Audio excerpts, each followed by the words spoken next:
His Excellency John Mahama.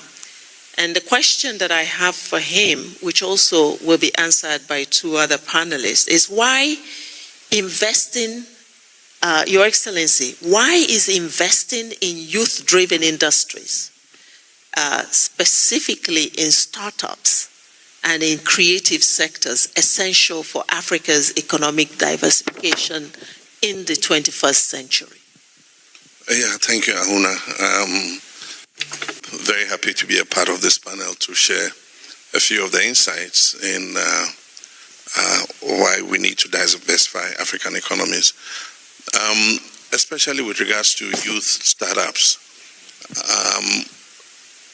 The answer is simple. It's that the demographics have changed and that the majority of the population in Africa is youthful.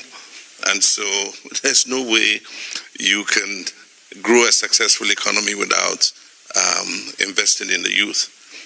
The youth form 60%, if you take the age category of between 16 and 35, they form 60% of Africa's population. And so that's not a demographic you can ignore.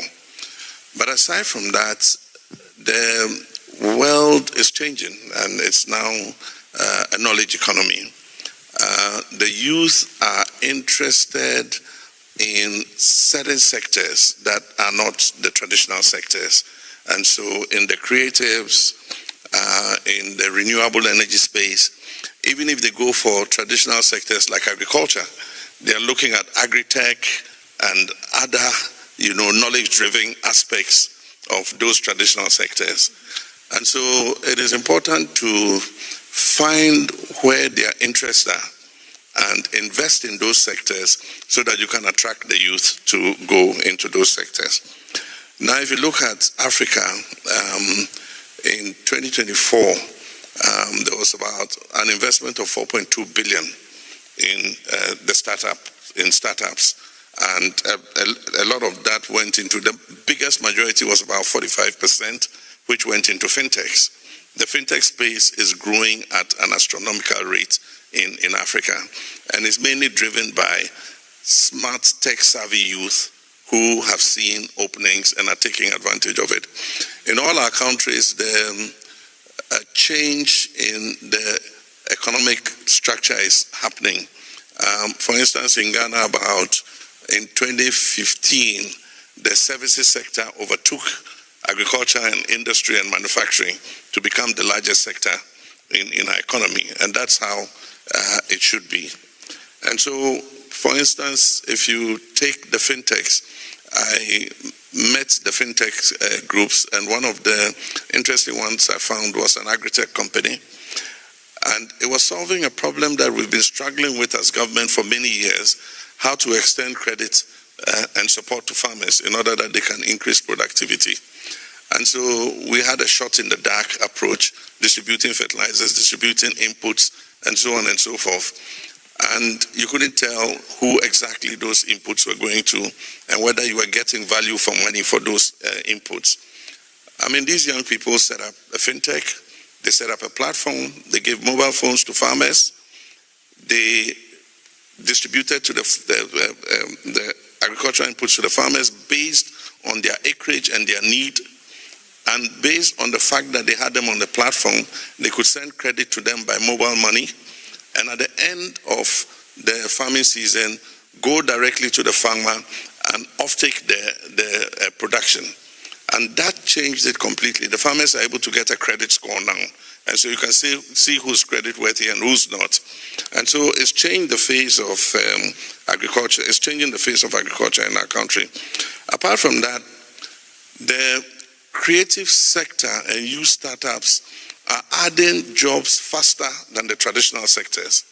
And so if you take the creatives, renewable energy and those spaces, they add about 4 jobs before you can create 1 job in agriculture or manufacturing. And so investing in that sector means that we can absorb more of the myriad of young people who are coming out of school.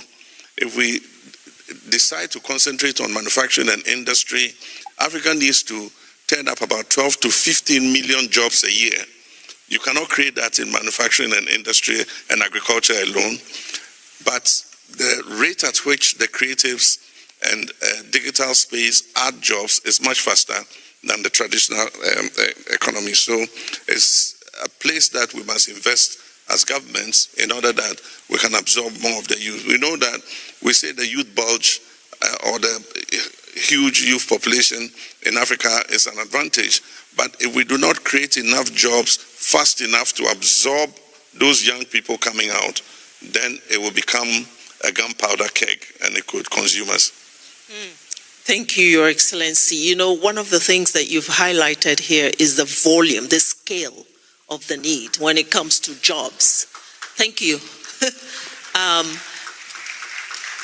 Yes, I think His Excellency deserves a round of applause there. You have really highlighted the need on the job front and the fact that we're not just talking about small numbers, we're talking about big numbers. And if we're talking about big numbers, then governments alone, the public sector alone cannot absorb this. And this is where the private sector comes in. So I'm going to go to you, Mr. Mitomo. If I could address the same questions to you, how do you see that playing out within the private space? And as His Excellency clearly explained, the demography and the young generation booming, I think that is the most important factor for the private sector, especially the company like Sony, who is making a business based on entertainment. And I think that the content is based on culture, based on the story, based on history. And I think that the African region has all of them. And the younger generation is more like digital native, so that they are very familiar to, express their emotions, creating a content, distribute that from social network. So that I think that is the most suited way to scale the business. And especially the Sony is just an entertainment company, so that we need to work with somebody who has a better knowledge about the building infrastructure, healthcare, micropayment, and so on. So when we made a specialized incubation fund in Africa, we call it the Sony Innovation Fund Africa. We are working with International Finance Corp, World Bank, because they already made a significant investment in, the healthcare, micropayment, infrastructure, and energy. So we can support to the, younger entrepreneur or startups by using those infrastructure, what kind of business they can create on the top of it. And that's how we can contribute. And why we are doing this? Because the content is so diverse and now international. Anybody can access the content from anywhere. So that I think that the content generated in the African region is extremely valuable, interesting, special, distinguished. So that's give us a business as well. Your Excellency, your answer really, for me, it really touches like the heart of how I feel about this question. It's very simple. At the end of the day, it's job creation. That's it. Can we create more jobs? And yes, we can. What is your take on this? Share your thoughts in the comment section. Don't forget, this is news on WIDERmedia. Stay tuned for more news.